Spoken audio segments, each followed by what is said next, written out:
This is Country Living E. Oregon Style 61, and this morning I went out and cut some tarragon, and I'll show you how I do it, and then I'll show you what it comes out like, because I did some yesterday, and that way we won't have to wait, and maybe I can get it all in one video.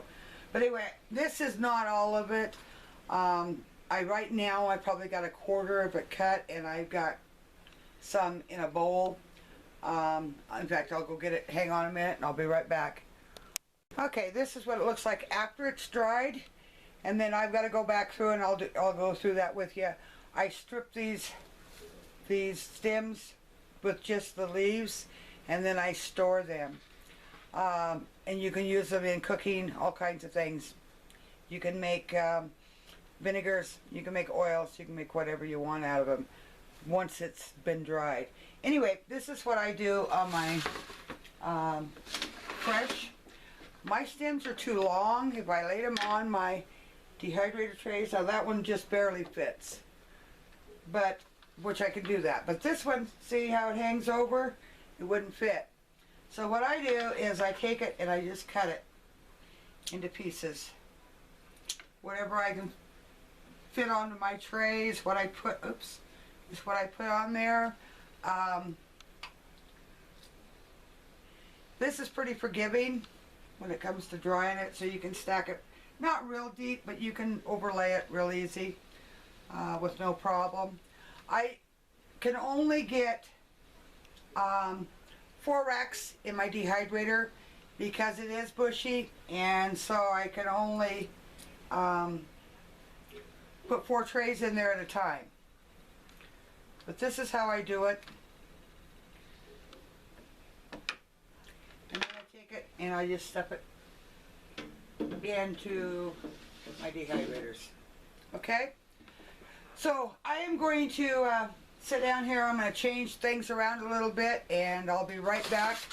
And then I'll put the rest of these in the dryer, and I'll show you how to strip the leaves off. I'll be back in a minute. Okay, I'm back. Got another bowl to put them in.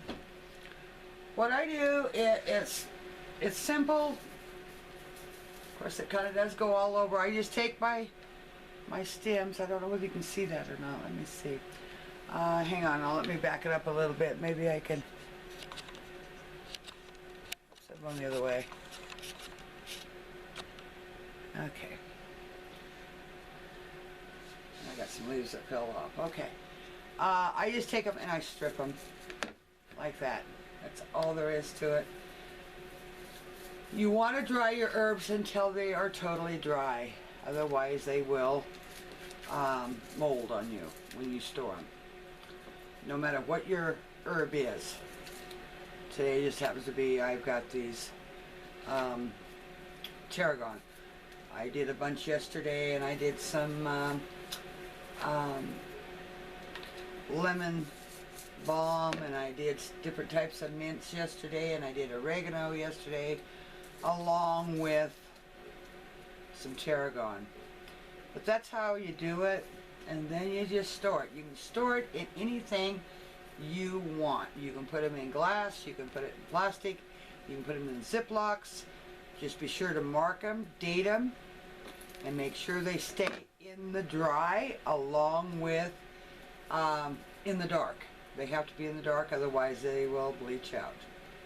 And you won't have as much taste to it. But that's how it is. And I'll show you, whoops, I'll show you. I've got a lot of stripping to do on a lot of different herbs today, but this is this. And it, let me see if I can, there. And it can be crushed. You can powder it. You can leave it as whole like this. But that's how you do it. And I guess enjoy. If you don't grow your own herbs, find somebody that does. Go to farmers markets, find different herbs that you can get from there. Some places have them. Buy them from the store, if nothing else, as fresh herbs. And bring them home, dry them. And you've got them throughout the winter to put in sauces, soups, whatever you need it in, meats, whatever you want. Anyway, I hope you learned something from this. You take care. Catch you on the next video, and thank you so much for watching.